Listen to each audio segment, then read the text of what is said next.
कि नए आंदोलन का रूप लेकर के ये झारखंड का युवा आज आगोश में है, आक्रोश में है। आपको बताएं कि लेकिन पूरे देश को इससे सीखना चाहिए कि ना ही किसी प्रकार का कोई अभद्र पोस्टर है, ना ही किसी प्रकार का कोई अभद्र नारा है। बस अपनी मांगों को लेकर के जयपाल सिंह मुंडा स्टेडियम में बैठे हुए हैं हमारे साथ युवा बातचीत करने के लिए। सबसे पहले अपना परिचय हमारे दर्शकों को। मेरा नाम विनय मेहता, वो हजारीबाग से कोर कमेटी के एक मेंबर हैं और हम लोग का ये आह्वान था, हजारीबाग के लड़कों का ये आह्वान था कि 29 तारीख से हम लोग अनिश्चितकालीन हड़ताल पे बैठेंगे। आपको बहुत बहुत धन्यवाद कि आप हमारी दर्द को अपने माध्यम से जनता के सामने रखिएगा। अब हमें आह्वान करना चाहेंगे संथाल, चूँकि आप संथाल परगना से हैं तो वहाँ के युवाओं छात्रों से आह्वान करना चाहेंगे, आइए आप भी हमारा प्रोटेस्ट में अपना समर्थन दें, क्योंकि ये दर्द आपको भी होगा। ये सरकार संथाल परगना से आती है, मतलब हेमंत सोरेन की विधायक सीट वहीं की है। कोई भी सरकार के अंदर डर तब होता है जब उसे वहाँ की वोट बैंक खिसकती हुई नजर आती है। अगर आप आइएगा, यकीन कीजिए ये सरकार हमारी सारी मांगों के मानेगी। हम बात करें हमारी मांग क्या है, तो हमारी मांग 3 चीज़ है सिर्फ: रद्द, जाँच, रिफॉर्म। अब ये तीनों चीज़ें मैं आपको बता दें। रद्द वैसा TDPL एजेंसी जो ब्लैकलिस्ट थी यूपी में, जम्मू कश्मीर में और JSSC में, तो उसके द्वारा जो एग्ज़ाम लिया गया है सारे एग्ज़ाम को रद्द किया जाए। जांच तो जिस एग्ज़ाम में अभय तिवारी उस मनोज तिवारी बैठा हुआ था, सब एग्ज़ाम का जांच किया जाए। रिफॉर्म में जैसे दरोगा के दौड़ पुरुष के लिए 1600 की जगह 1600 मीटर में 7 मिनट दिया जाए। जो एजेंसी का चयन हो उसका पास्ट रिकॉर्ड को देखा जाए, कहीं क्या ब्लैकलिस्ट है। जो एजेंसी का चयन हो जैम पोर्टल के माध्यम से किया जाए। जो फॉर्म लगातार 7-8 वर्षों से नहीं आया, उस फॉर्म को अविलंब सरकार एक निष्पक्ष जांच एजेंसी को हायर करके उसे जारी किया जाए।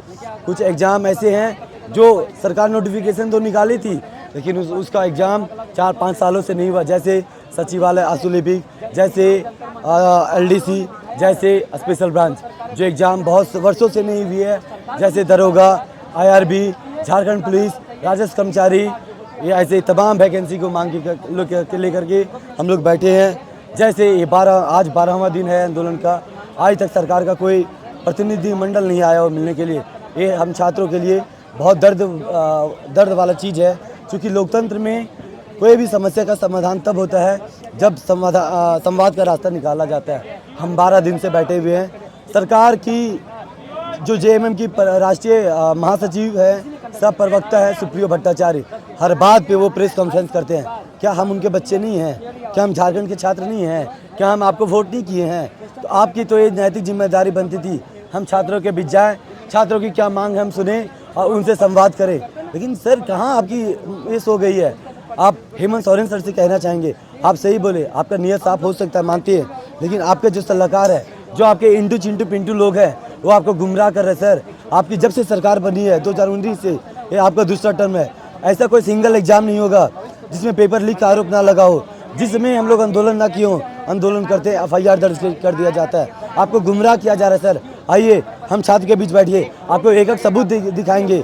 कौन सा एग्जाम कितना डिले है, कौन सा एग्जाम में पेपर लीक है, कौन सा एग्जाम में कितना पैसा लिया गया है, हर प्रूफ है। सर आपके CID, आपके जांच एजेंसी जो है, उन्होंने ये तक कहा है कि किस एग्जाम में कहाँ पैसा लिया गया। आप सब कुछ पता है सर, लेकिन आपको गुमराह किया गया। आइए हम छात्रों के बीच में आपका स्वागत करेंगे। सर देखिए, ये कोई भी व्यक्ति होता है, किसी धर्म विशेष पे कहना बड़ा मुश्किल होता है। हो सकता है वहीं से पोड़ैया हाट से कोई राजनेता उभर आए जो राष्ट्रीय स्तर का बने, कोई खिलाड़ी बन जाए जो राष्ट्रीय स्तर पे पहचान बनाए। तो जगह का दोष नहीं होता सर, ये आदमी के नियत में खोट होता है। तो हम पोड़ैया हाट को नहीं कह सकते, लेकिन जो अभय तिवारी ने किया है वो गुनाह माफ़ी के लायक नहीं है। झारखंड के छात्र उस दर्द को कभी भूल नहीं पाएंगे और उसे कदापि माफ़ नहीं करेंगे। वो 1 नंबर का सेटर है और उसका सरगना पूरे झारखंड के अलग अलग कोने तक फैला हुआ है। झारखंड छोड़िए, बिहार तक फैला हुआ है, यूपी तक फैला हुआ है, उड़ीसा तक अभी न्यूज़ आया कि फील्ड वर्कर में कलिंगा में क्वेश्चन को पढ़ाया गया। आप जांच कीजिए सर, ये हवाई बातें नहीं है। अगर हम जगह का नाम बता रहे हैं तो मतलब सुनी सुनाई बातें नहीं होगी, कहीं ना कहीं कुछ इनपुट आता है लोगों को तो बात करते हैं। बाकी फिर मुलाकात होगी इनसे भी, हम लोग भी इसी प्रोटेस्ट में बने रहेंगे और इन लोगों के साथ रहेंगे, दिखाएंगे लोगों के हर चीज़ों को। बने रहिएगा हमारे साथ, देखते रहिए जवान।